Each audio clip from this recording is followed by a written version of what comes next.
ওঙ্কার বাংলায় সঙ্গে রয়েছে আমি শিল্পা। আসছে বিস্তারিত খবরের দিকে। বুধবারই কি আত্মপ্রকাশ করতে চলেছে নতুন তৃণমূল? বিধানসভায় শক্তি দেখিয়ে চিঠি দেবেন তৃণমূলের সদ্য বহিষ্কৃত বিধায়ক ঋতব্রত বন্দ্যোপাধ্যায়। হিসেব বলছে 53-54 জন বিধায়ক সঙ্গে থাকলেই রাজ্যে নতুন তৃণমূল আত্মপ্রকাশ করতে পারে। রাজ্যের বিরোধী দল হিসাবেও তকমাও পেতে পারে, জোড়া ফুল প্রতীকও চলে আসতে পারে তাদের কাছে। বঙ্গ রাজনীতিতে এখন এটাই সবচেয়ে বড় জল্পনা। বহিষ্কৃত তৃণমূল বিধায়ক ঋতব্রত বন্দ্যোপাধ্যায়ের তৎপরতায় গড়তে চলেছে নতুন তৃণমূল। তৃণমূলের বিদ্রোহী বিধায়করা এখন এটাই দাবি করছেন বলে জানা যাচ্ছে। বিদ্রোহী বিধায়কদের যে হিসেব সামনে আসছে তাতে মহারাষ্ট্র লাইনের পুনরাবৃত্তি হতে পারে বঙ্গ রাজনীতিতে, যার ফলে জোড়া ফুল প্রতীকও হাতছাড়া হতে পারে মমতা বন্দ্যোপাধ্যায়ের। বঙ্গ রাজনীতিতে এখন এটাই সবচেয়ে বড় আলোচ্য বিষয়। মঙ্গলবার ঋতব্রত বিধানসভায় ঢুকতে শোনা গিয়েছিল 50 জন বিক্ষুব্ধ তৃণমূলের বিধায়কের সই সম্বলিত চিঠি জমা দিতে চলেছেন তিনি। তবে এদিন তেমন কোনো ঘটনা ঘটেনি। বিধানসভা থেকে বেরোনোর সময় ঋতব্রত সাংবাদিকদের মুখোমুখি হয়েছিলেন। বিধানসভা থেকে বেরিয়ে চিঠি নিয়ে কিছুই জানেন না এমনটাই দাবি করলেন ঋতব্রত। জানালেন ব্যক্তিগত কাজে তিনি বিধানসভায় ছিলেন। I live for a day, Krishnendu, so I cannot tell what happens tomorrow. কাল কি হবে আমি এক্ষুনি বলতে পারছি না। তৃণমূলের বিদ্রোহী বিধায়কদের নিয়ে বৈঠক করার কথাও শোনা গিয়েছিল গতকাল অর্থাৎ সোমবার, যদিও সেই বৈঠকের কথা উড়িয়ে দিয়েছেন তিনি। তবে বিশ্বস্ত সূত্রের খবর, বুধবারই নতুন তৃণমূল সংক্রান্ত চিঠি বিধানসভায় জমা দিতে চলেছেন ঋতব্রত বন্দ্যোপাধ্যায়। শুধু তাই নয়, 53-54 জন তৃণমূল বিধায়কদের পাশেও পেয়ে গিয়েছেন তিনি। চিঠি জমা দেওয়ার সময় বিদ্রোহীরাও বিধানসভায় উপস্থিত থাকবেন বলে জানা যাচ্ছে। এমনকি নবান্নে মুখ্যমন্ত্রী শুভেন্দু অধিকারীর প্রশাসনিক বৈঠকে হাওড়ার সব তৃণমূল বিধায়ক যোগ দেবেন বলে জানিয়েছেন ঋতব্রত। সেই বৈঠকের পরে ঋতব্রত বিধানসভায় উপস্থিত হবেন। তৃণমূলের বিধায়কেরাও সেখানে থাকবেন। নতুন তৃণমূলের জল্পনা জিয়ে রেখে এদিন ঋতব্রত ইঙ্গিতপূর্ণ কথা বললেন। অন্য কোনো কর্মসূচি না থাকলে বিধানসভায় আসি। আজকে বিধানসভায় এসেছিলাম, আমার ব্যক্তিগত কিছু কাজও ছিল, সেই কাজগুলো করেছি। বিধানসভায় এসেছিলাম, ভেতরে সাংবাদিক বন্ধুরা এই মুহূর্তে নেই, তো এখন বিধানসভা থেকে বেরোচ্ছি। ওয়াকিবহল মহলের খবর, 50-এর কিছু বেশি বিধায়কের সমর্থনে নতুন তৃণমূলের মালিকানা দাবি করতে পারেন ঋতব্রত। কিন্তু প্রশ্ন হলো, শুধু 50 জন বিধায়কের সমর্থনে কি পরিষদীয় দলে ভাঙনের জন্য যথেষ্ট? ওই বিধায়কদের সমর্থনে বলিয়ান হয়ে ঋতব্রত কি নিজেকে তৃণমূলের আসল মালিক বলে দাবি করতে পারেন? দলের প্রতীক এবং যাবতীয় সম্পত্তির অধিকারী হিসেবে নিজেকে পেশ করতে পারেন? এটাই এখন বঙ্গ রাজনীতির সবচেয়ে বড় চর্চা। বিশ্বজিৎ হালদারের রিপোর্ট, ওঙ্কার বাংলা।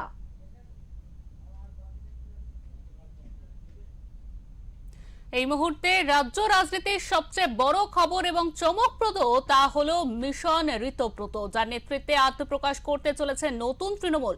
জানা গিয়েছে 59 জন বেসুরো বিধায়কদের নিয়ে বিধানসভায় বিরোধী দলনেতার পদ দাবি করতে চলেছেন ঋতব্রত বন্দ্যোপাধ্যায়। কি হতে চলেছে তৃণমূলের ভবিষ্যৎ, আমরা কথা বলবো। আমাদের সঙ্গে টেলিফোনে রয়েছেন ওঙ্কার বাংলার এডিটর ইন চিফ বিপ্লব দাস।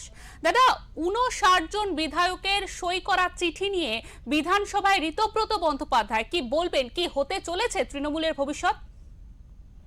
হ্যাঁ, তৃণমূল কংগ্রেসের ভবিষ্যৎ তো আগেই বলা হয়েছিল যে মানে মূল তৃণমূল আর নতুন তৃণমূল এখন কি এই নিয়ে চলবে, কোন তৃণমূল গ্রহণযোগ্যতা পাবে বিধানসভায়, এটা নিয়ে এখন বঙ্গ রাজনীতিতে চর্চা চলছে।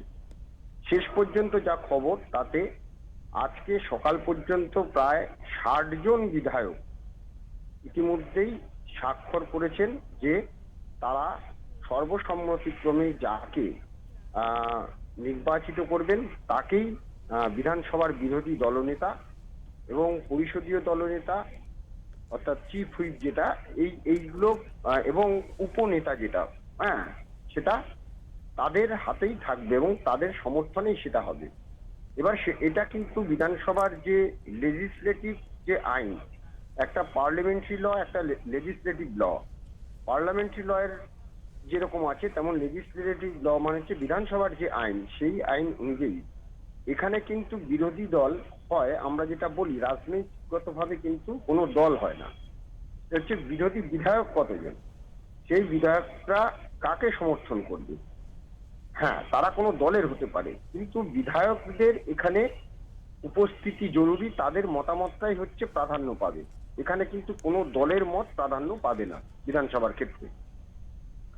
এবার প্রশ্নটা হলো যে এই যে তৃণমূলে যেটা ভাঙন, সেটা রাজনৈতিকগতভাবে তৃণমূল ভাঙন চলছে বা ভাঙছে, সেটা সম্পূর্ণ বিষয়। কিন্তু যদি সত্যি সত্যি যে 80 জন বিধায়ক রয়েছে, তৃণমূল কংগ্রেসে 80 জন বিধায়ক রয়েছে, সে 80 জন বিধায়কের মধ্যে দেখা যাচ্ছে যে 60 জনের মতন বিধায়ক একদিকে রয়েছে, অর্থাৎ 1/3 যদি বিধায়ক বলা যায়, তাহলে 52 থেকে 53 জনের প্রয়োজন ছিল 80 জনের মধ্যে। সেখানে দেখা যাচ্ছে যে 60 জন বিধায়ক একদিকে, মানে তাদের মতকেই কিন্তু প্রাধান্য দেবেন স্পিকার, এটাই নিয়ম। এবার স্পিকার কি করবেন সেটা তৃণমূল কংগ্রেসের চিঠি দিয়েছে, কি হবে সেটা পরের বিষয়, কিন্তু স্পিকার কাকে মত দেবেন, কিন্তু আইন অনুযায়ী স্পিকার এই যারা 60 জন একযোগে চিঠি দেবেন তাদেরকে দিতে বাধ্য।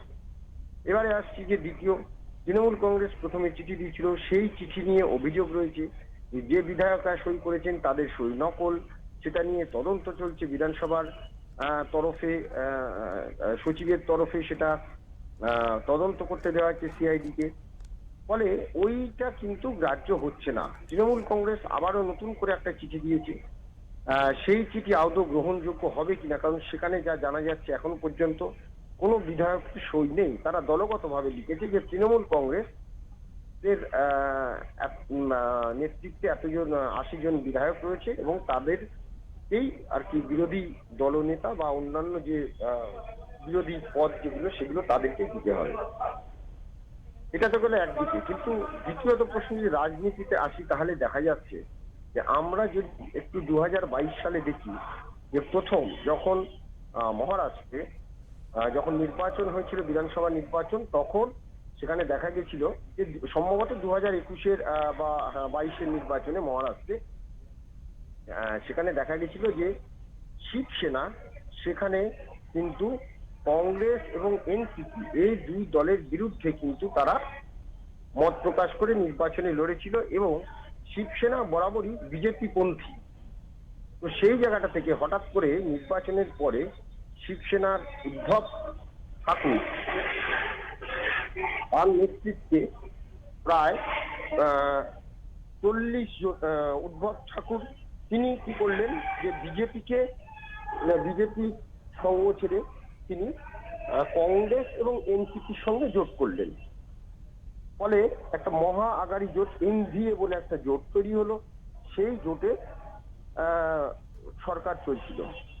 কিন্তু এইখানটাতেই যে তখন 2022 সালে জুন মাসে এই জোট থেকে কিন্তু 40 জন বিধায়ক নিয়ে বেরিয়ে আসেন একটা গোষ্ঠী, এবং সিন্ডে একনাথ সিন্ডের গোষ্ঠী 40 জন বিধায়ককে নিয়ে বেরিয়ে আসেন।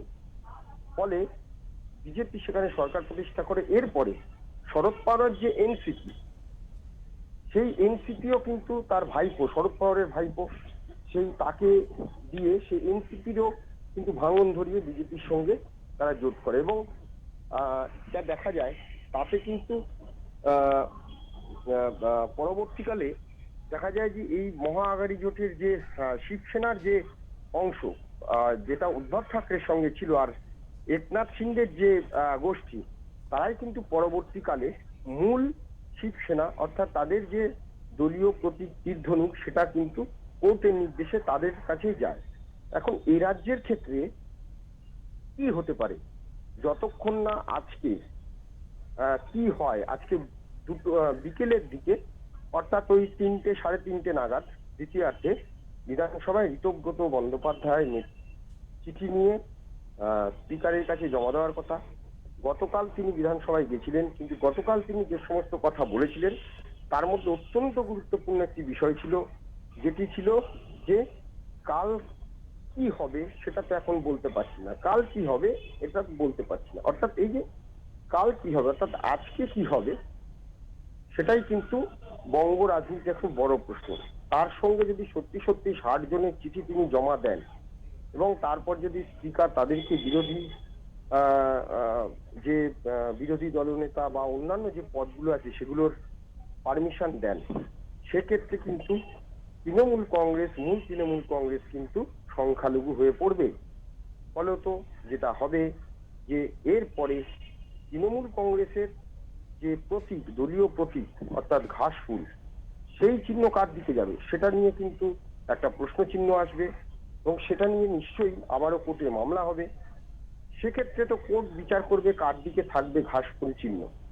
এখন প্রশ্ন যে আজকে এই যে তৃণমূলের যে বড় অংশ যদি সত্যি সত্যি ঋতব্রত বন্দ্যোপাধ্যায়ের নেতৃত্বে তারা স্পিকারের কাছে যায় এবং চিঠি জমা দেয়, সেক্ষেত্রে কিন্তু তৃণমূল কংগ্রেসের এতদিন ধরে যে জল্পনা চলছিল, ভাঙাভাঙির যে গল্প চলছিল, সেটা কিন্তু সত্যি হতে চলেছে বলেই রাজনৈতিক মহল বিশ্বাস করছে। শিল্পা, একদমই বিপ্লব দা, ঋতব্রত বন্দ্যোপাধ্যায়কে আমরা জানি ইতিমধ্যে তৃণমূল বহিষ্কার করেছে, তাহলে তার স্ট্যাটাস কি হতে চলেছে, কি হবে তার স্ট্যাটাস? আচ্ছা, তৃণমূল কংগ্রেস বহিষ্কার করলো কি করলো না তাতে কিন্তু ঋতব্রত বন্দ্যোপাধ্যায়ের কিছু আসে যায় না। এটা বললাম আমি কিছুক্ষণ আগে যে দলের একদমই। ব্যাপারটা কিন্তু দলীয় সংবিধানের ক্ষেত্রে প্রযোজ্য, কিন্তু এটা যখন বিধানসভা বা অর্থাৎ লেজিসলেটিভ যে ল, সেখানে যখন যাচ্ছি সেখানে কিন্তু বহিষ্কৃত যদি বিধায়ক হয়, হ্যাঁ ঠিক আছে, তিনি বহিষ্কৃত বিধায়ক, তখন তাকে নিউট্রাল ভাবে একটা জায়গা বসতে দেওয়া হয়। তিনি তখন না সরকার পক্ষ না বিপক্ষ, তিনি ঠিক করবেন যে তিনি কোন পক্ষে থাকবেন। তিনি সরকার পক্ষেও কথা বলতে পারেন, কিন্তু তিনি ওই নিরপেক্ষ বিধায়ক হিসেবে একটা জায়গায় তাদেরকে বসতে দেওয়া হবে। এটা নিয়ে কোনো সমস্যা হবে না। কিন্তু যখনই এই কারণ এদের তো দুজনকে বহিষ্কার করেছে, আজকে যদি দেখা যায় যে বাকি যদি 60 জন সই করে, তাহলে আরো 58 জন বাকি থাকবে, তাহলে তো এই 58 জনকে বহিষ্কার করতে হবে। একদমই।